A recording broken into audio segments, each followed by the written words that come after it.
మందిగా ఉన్న దేవుడు తప్ప ఇంతమంది దేవుళ్ళు ఉండరు.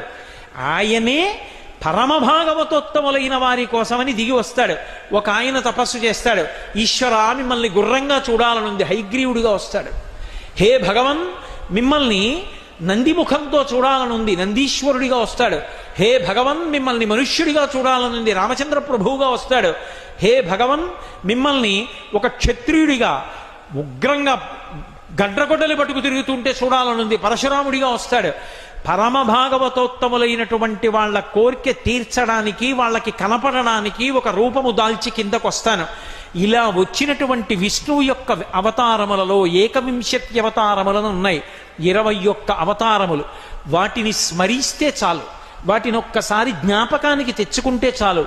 నైమిషారణ్యం లాంటి ప్రదేశాలలో ఆ పేర్లు ఒక్కసారి వింటే చాలు, అవి ప్రధానమైన అవతారములు అని